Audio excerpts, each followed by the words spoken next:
benefits relief, we had home and rental assistance, we had education, direct funds to state, local, and tribal government. So there was all these different buckets of spending for $1 trillion. And one of those buckets was the direct relief funds. That is where the $52 billion is coming from. Saginaw has received half of 60 days after the March 11th signing, so around May 11th, and we will receive the other half in 1 year's time. The Saginaw City Council will be determined to decide how to spend the $52 billion. So if you're thinking, where is this money, where's it going, who to talk to? It's all local. This is every single municipality. And every single municipality paying various amounts of money, depending on need, depending on population. So the Saginaw County, in addition to the city's getting, Saginaw County is receiving $37 million in money. So on this slide, these are some of these estimates. These aren't finalized because the smaller we are, they're not quite sure. These ones might be able to wait for another 30 months.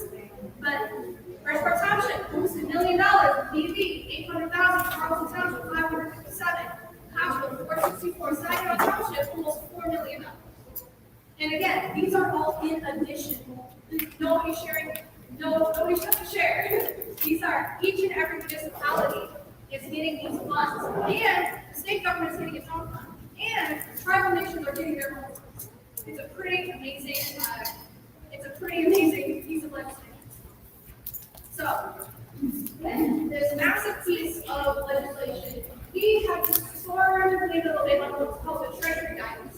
So, the Department of Treasury has broad authority to basically, after the bill was passed on March 11th, the Treasury says, okay, well, we're going to look at this and determine a little bit more rules than what was laid out in the initial bill to be able to communicate to government a little bit more specific. So, this is what the big takeaways are from the Treasury guidance. These resources are intended to provide immediate, strong, and economic stabilization for households and businesses, and also to begin to address and undo the systemic public health and economic challenges that may have contributed to more severe impacts of the pandemic among low-income communities and people of color. And that is directly in the Treasury guidance.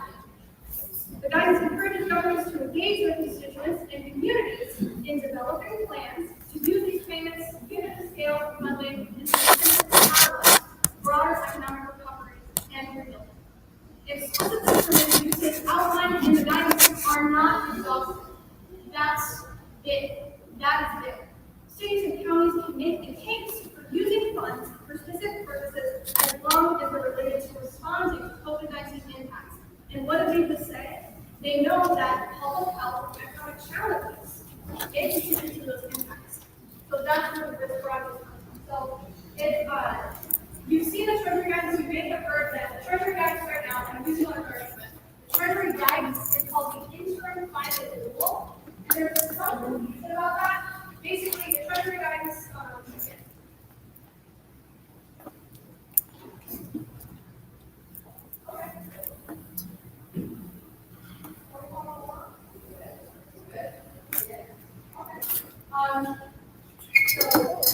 if anybody's confused about the interim rule, basically, the Treasury guidance, there is a 60-day comment period, but they're not expected to change significantly. And also, the Treasury guidance is 150 pages, which is why I do not have a key tonight. It's a little book. It's very long.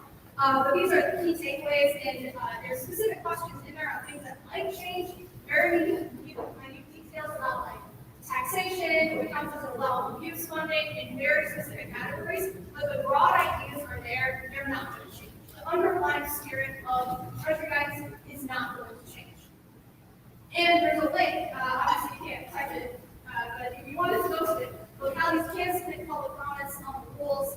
Like I said, if you read that rule, if you're that kind of person who want to go read the 151 page, just search Treasury, interim final rule, ARPA, and you'll get to it. You can read the whole thing at your leisure. And I do want to read this is one word here. I'm going to read this because it's very important to stress the spirit of this bill and of the Treasury guidance. Because I want people to understand where they're coming from when they write these rules.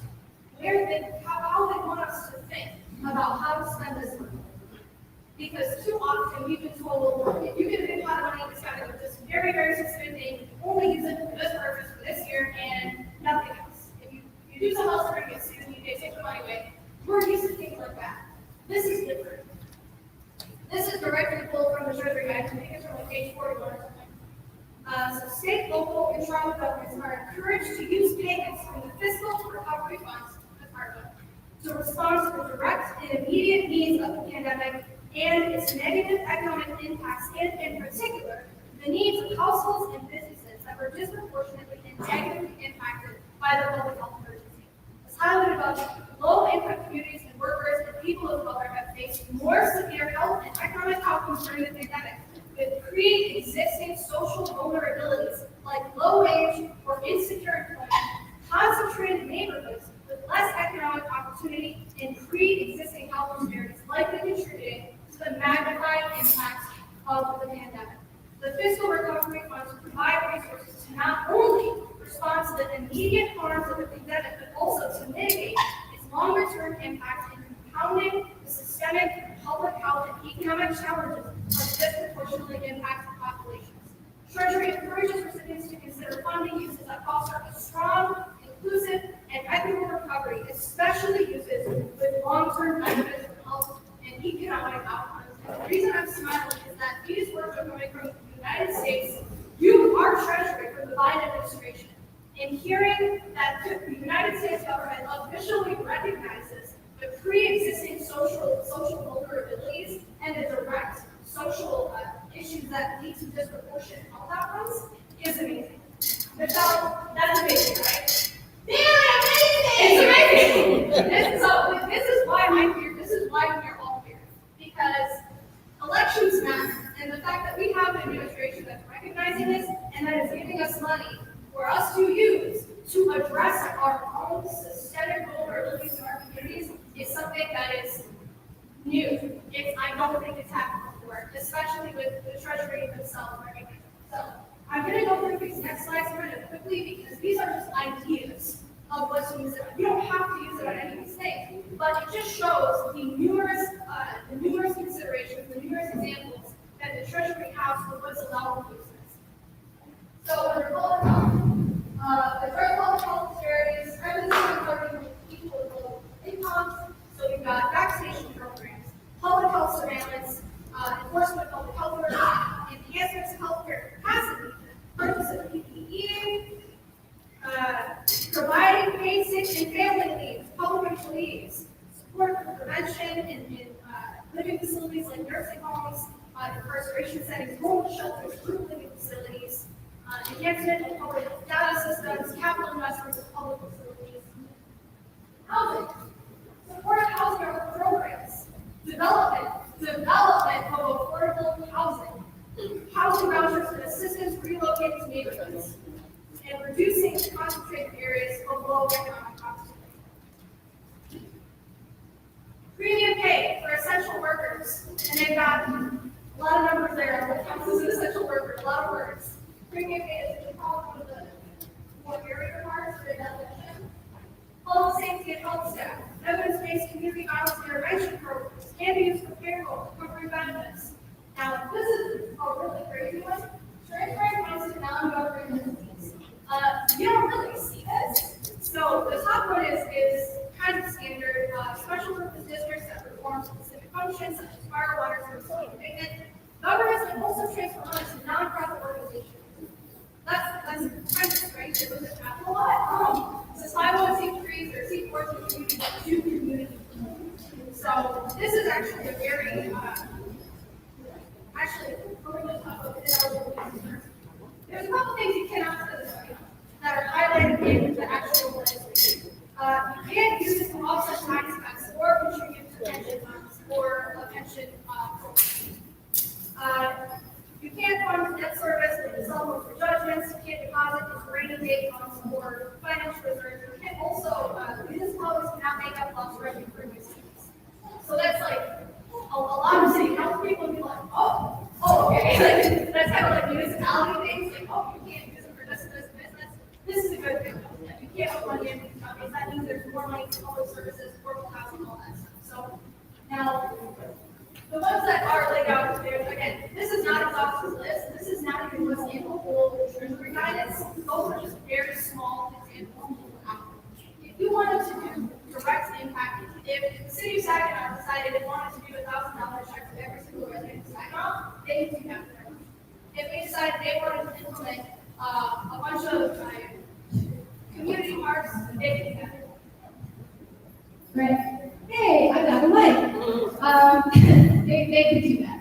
So this is how we want to think about these ones. And just a few options of how we do this. Target this made equitably and to those with greatest need, particularly those excluded from federal relief programs. Advance permanent protections and policy changes that address economic inequality exposed and widened by the pandemic. Reimagine infrastructure and reimagine systems centered in equity, including systems for public safety, housing, public infrastructure, and more. Strengthen civic and community capacity by creating opportunities for community input, including prioritizing community input into decision-making and pursuing partnerships with community-based organizations. So that is a lot of things to think about, a lot of things. And I'm going to do a couple things here because ARPA is not the end of this type of funding. This is the beginning. This is, in fact, like a trial period to see how direct payments to localities go. It's something that the administration is paying close attention to. So, now we also have the American Families Plan.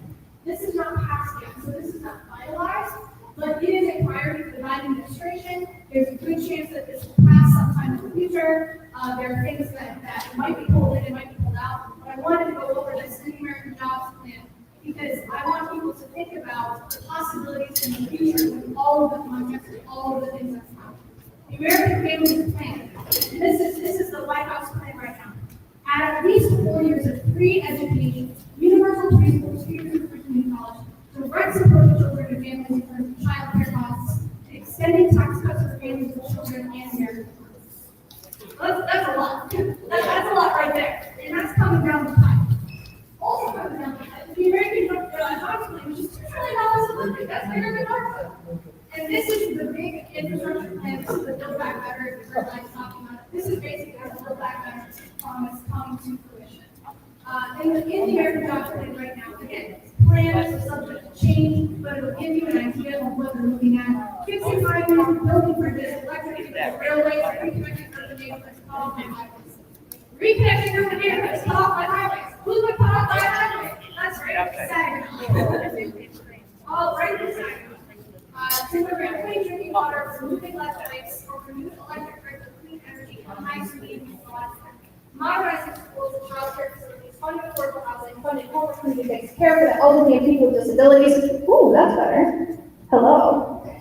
And a little bit too much better. Revitalizing manufacturing. We're good? We're good. Okay. So, things important to consider are the things coming down the line, right? Because we want to take the whole thing into context. And this $52 million is the start of this Build Back Better, the American Families Plan, the American Jobs Plan. We're going to see amazing investment in our infrastructure coming down the pipe. Again, these are plans. It's not completely guaranteed. We've got politics to deal with. We don't know how crazy that can be. But it's important to consider what the administration is thinking about down the line. And if they can make the American Rescue Plan happen, there's a good chance they can make this plan happen too. Now, I'm not here on behalf of the administration, though. I am not here as a politician. I am here as a citizen. I'm also here on behalf of the Revenue Table, which is an organization I work with, to give the facts, to allow the conversations to happen. And if you're feeling like this is like a magic wand moment where that somebody asks you, if you had $5 million, what would you do? That's exactly the way to think about it. If you had $5 million, if you had $10 million, if you had $15 million, well, we got $52 million. $52 million to consider. How do we want to use this to rebuild our community, to reinvest in our community, to make this community a place where people want to live and grow and invest in our residents and invest in the people who need it the most? So it's kind of a big deal. It's kind of a big deal. And now What I want to encourage you all to do, we have all of these different boards. We have people who are going to be scribing and taking down notes, and we can all talk with each other. I will come around and answer questions if you have them. But again, if your question that you're thinking of is, we couldn't possibly like bring back a community pool with these funds, could we? You very well could, because part of addressing income and economic and public health disparities is the idea of rebuilding community, rebuilding a sense of purpose and connection with your neighbors. There is data to back that up. So if you're thinking, if you feel in your heart that this is something that would better the city of Saginaw, write it down. And like I said, the city of Saginaw is not the only municipality getting these funds. So if you happen to live in an area just outside of Saginaw, think about that as well. And we also are going to be working with other areas of the county and the county itself, because they're getting their own funding to be able to make sure these programs can happen. But please, think big, think broad, but even if you have a little idea, something you want to bring back, something you're imagining, write it down too. Because all ideas are valid, there's no bad ideas here. And in terms of listening to the community and getting what we feel the community needs, it's up to everybody in this room to dream. We haven't been allowed that. There's not been a lot of opportunities where you have a pen and you get to write down what you feel is needed. This is that opportunity. So, with that in mind and in that spirit, I'm going to hand it off to you all. I'm going to hand it off to you all in this room to take out your pens, take out your paper, talk to each other, move around, post your ideas on the wall. If you have a longer idea, you can write it out and leave it on the table. Read other people's ideas, write on other people's ideas, get conversations going. Again, I'll be around to answer questions. And if you want the 151-page guidance, you want to read it, you get one because you're in disbelief. You can't believe that this is what these funds are for. You can look up interim final rule, ARPA, you'll pull it up. Again, thank you guys, and dream. Let's go.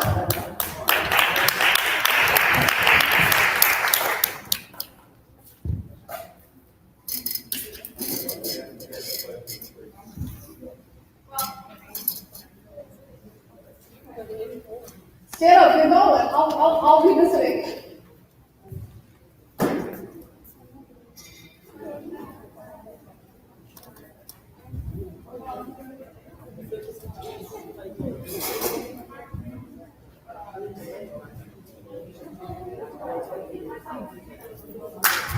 Okay, you need a little more assistance. On your survey, we have some topics of where you will want the funding to go on the survey. If you want to flush those ideas out, that's what the post-it notes and the paper on the wall is for. If you have completed the survey and say, hey, I gave my contribution, you're more than welcome to just drop your survey off at the front table.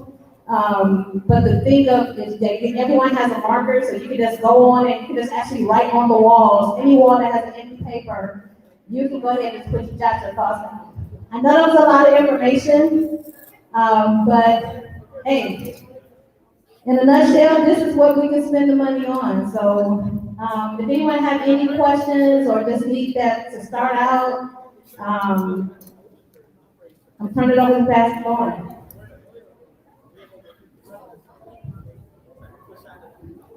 All right, while you guys are formulating thoughts and ideas, I just want to say, and Carly ended her talk with this. This is an opportunity for us to dream again. It's an opportunity for us to envision something that we have never been able to do in Saginaw because resources have always been an issue.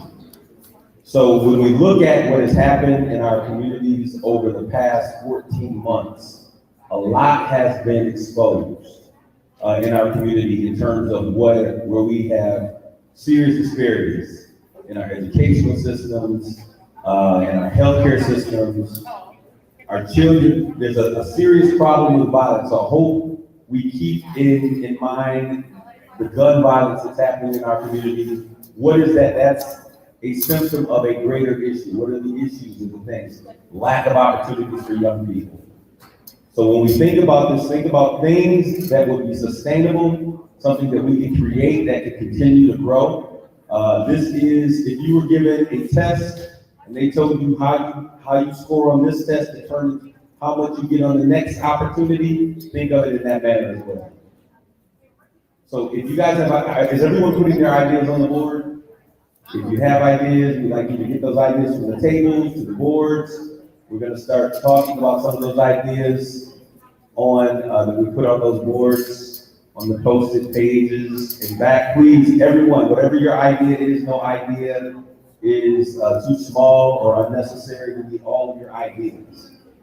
And the key thing that we want to keep you guys in understanding is that this is our money. This is the city's money. This is money that the community has a right to determine where these finances go.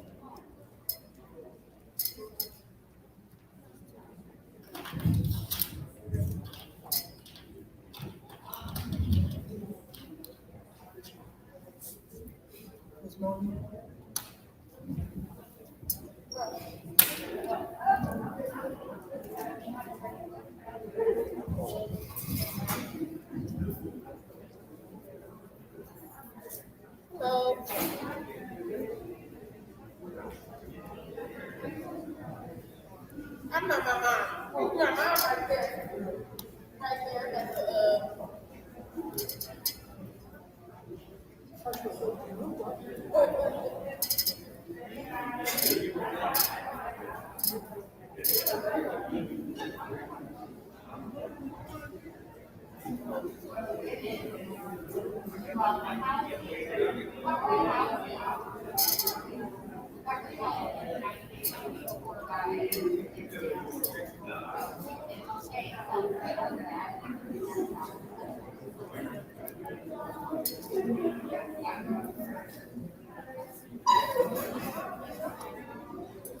Are you ready for these?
Right there, the right one.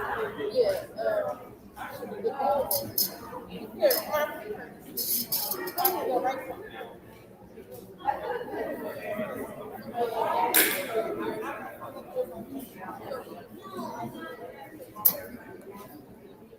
No, you better.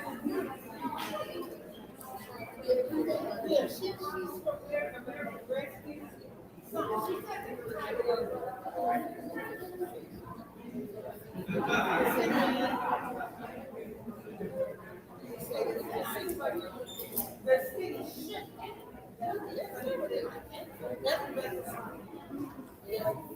Well, I don't know if you heard the last meeting. I think I said, I told my,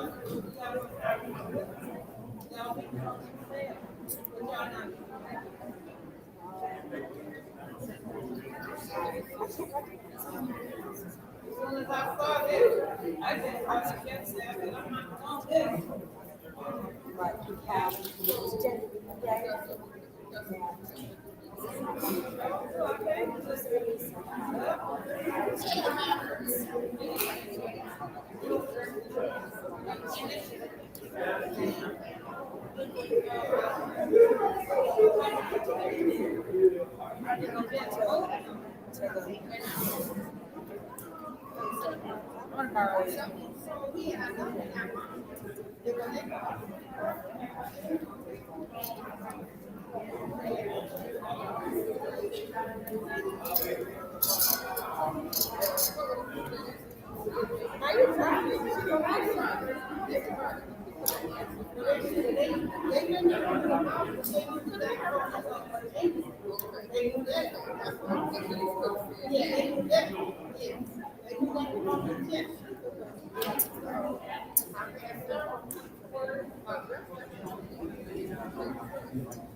All right, so how are we doing? Clap if you're having an awesome time and you're sharing big dreams. Thank you, one person. Okay, 2, 3, 4. All right. All right. So if I could just, you can continue to write. I have Dr. Pamela Pugh here, and I'm going to have her share an example of what we're talking about. So she's going to share some in-depth example. Okay, so Dr. Pam Pugh.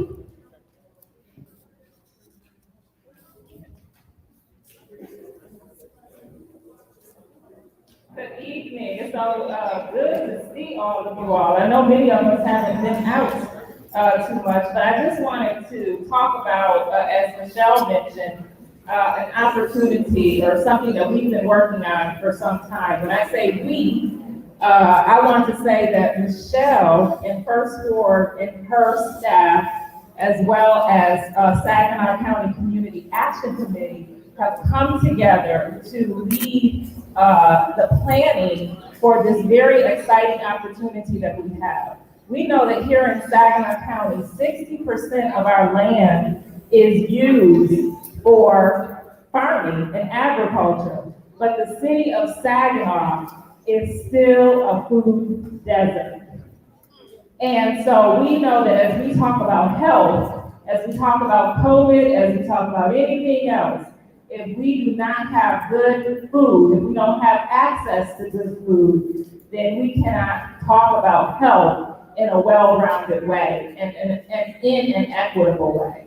So what we're looking at is this opportunity to, one, talk about food security, two, talk about equity in energy, talking about solar energy, and looking at how do we get our community engaged in solar energy. And we know that with solar energy, it drives down costs. When we look at solar energy, we're talking about healthier energy sources.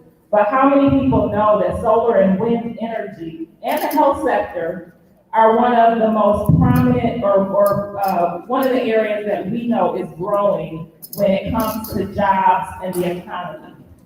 And when we look at the cost that we spend on energy and food and transportation, our communities, Black, Indigenous, persons of color, people of color, spend the most when we look at household income on those items.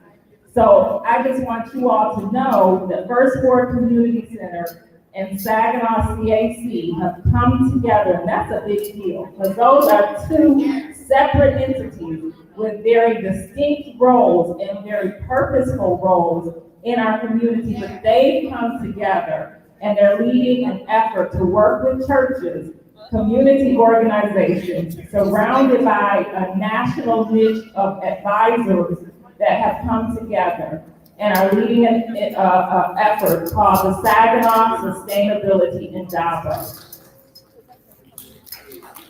And this is something that we have been gaining support from, from multiple partners from within the community and without. And so we know that this is something that is a viable solution for our community around health, around business development, because we want to make sure that our businesses are the businesses that have the opportunity to delve into these sectors. And we're building off of things that are already in existence.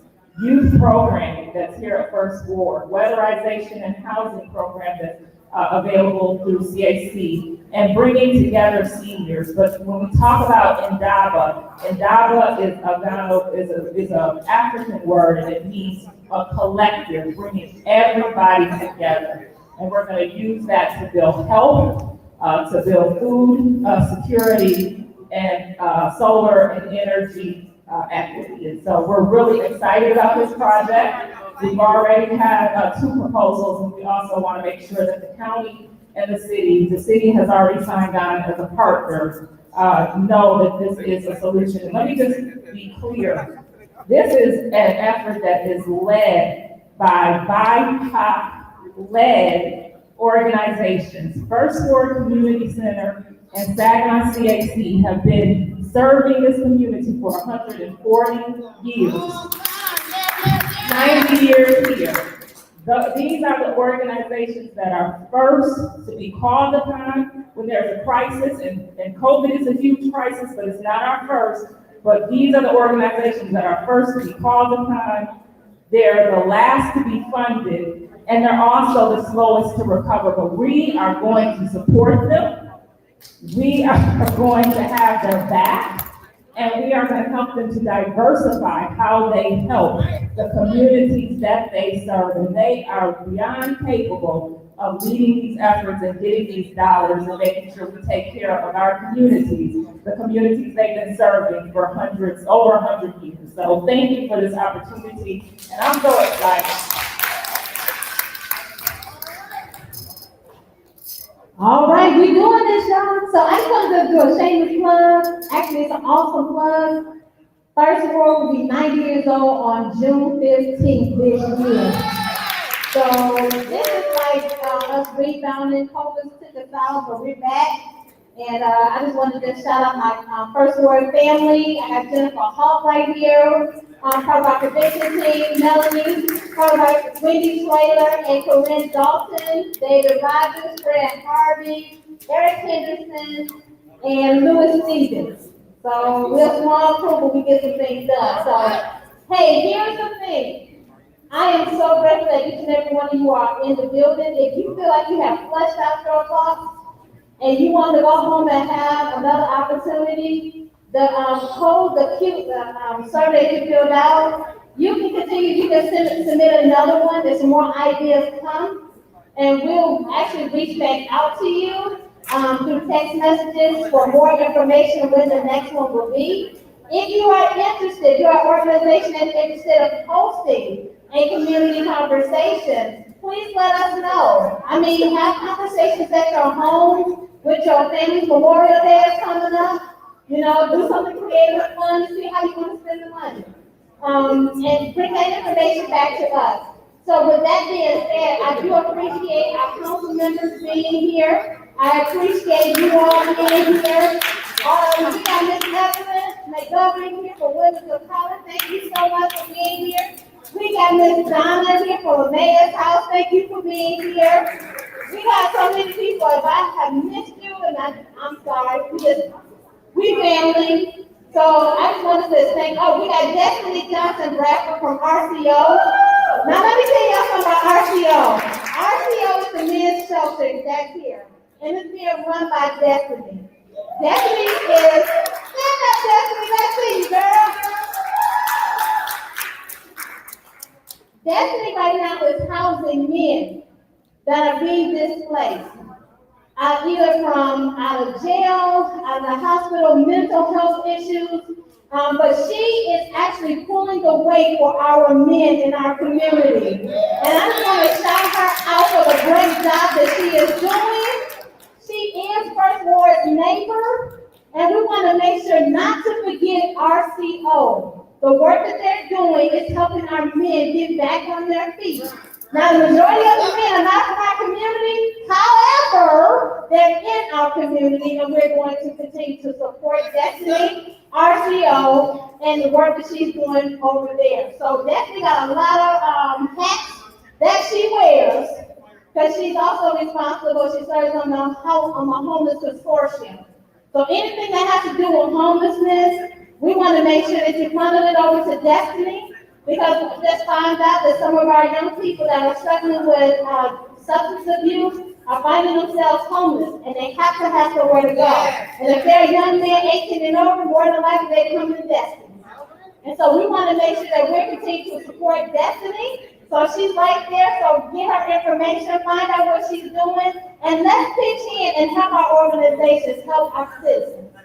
So with that being said, I want to thank you all for coming. Please feel free to continue to write if you need more paper. We have more paper, but at this point, we're pretty much wrapped up, if that's okay with you all. Okay. All right, I want you guys to give yourselves a hand on today, showing up. This is awesome. But what we're trying to accomplish here is to begin a grassroots organization that grows organically. So one way that you can do this, and Michelle is going to make sure this is on First Ward Community Center's page. We need to create a page for this, but I need everyone to like, tag, share the post of the video that's going live here today with this information. Just get on Facebook and write something. What would you do with $52 million?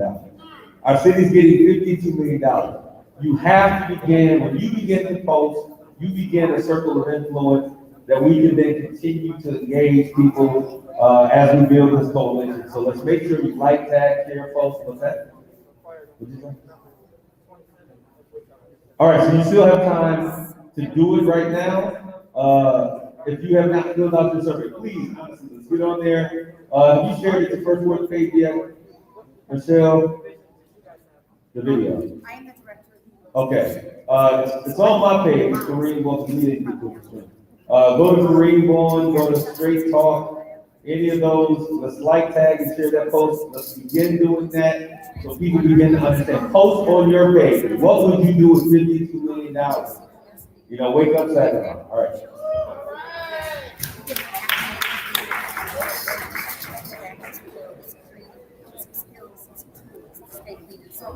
So it's supposed to be part of our neighborhood, it's going to be specifically for women.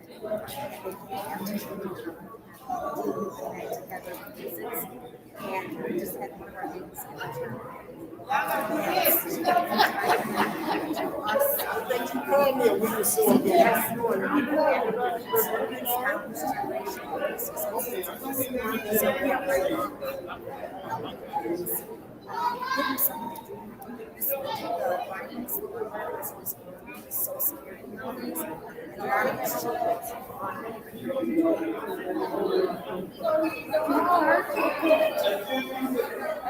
This is great work.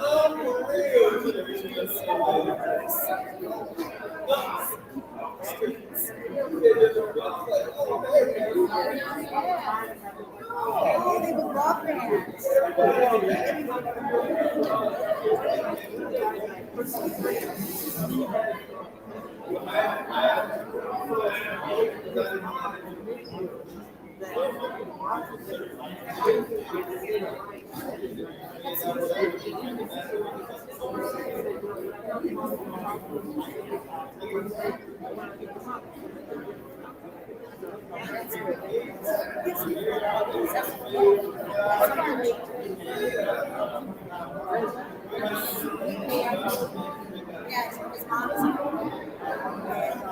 so I think it's a very good youth all kinds of outlets and students, the gangs and the violence. We don't. Other than having family parents, we have visits. Every children come to our place.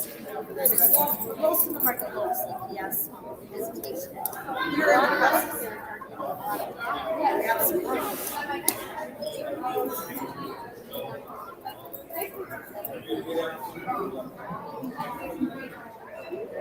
Listen, I have 3 ladies right now who have boys who are between 9 and 12.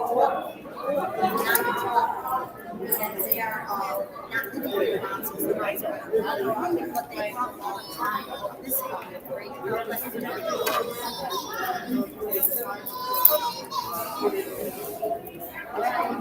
that would be great.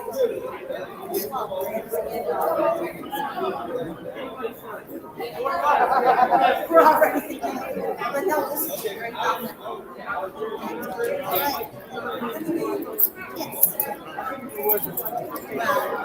I have a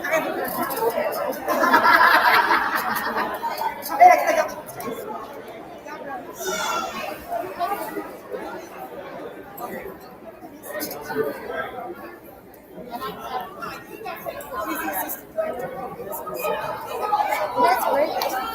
This is not only kids, but a lot of our ladies, we keep them busy mostly every day because they don't have time to this is a great outlet. Located on 14th Street in Saginaw, we have a store that we have our ladies from. So if you ever have children, we have kids' clothes, kids' shoes, adult men's stuff, we have toys, we have everything is free. So if you ever have families that need clothes for school or whatever, send them our way. That's no charge. We also have a food shop too. So there's a lot of resources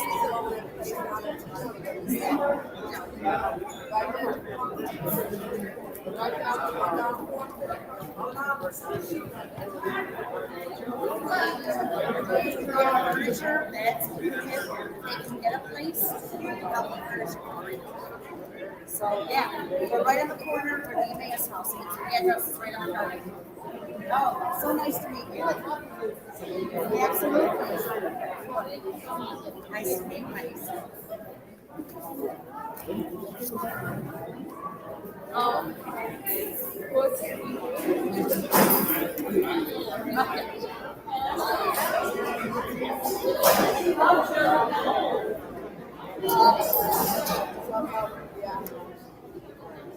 Pastor, you still using this?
You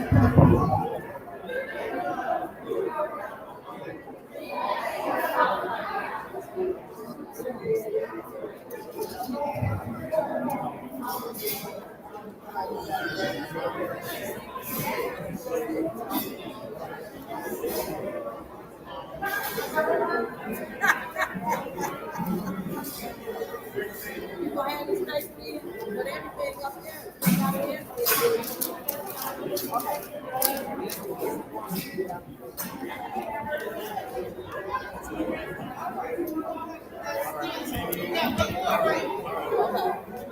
I'm doing good about yourself.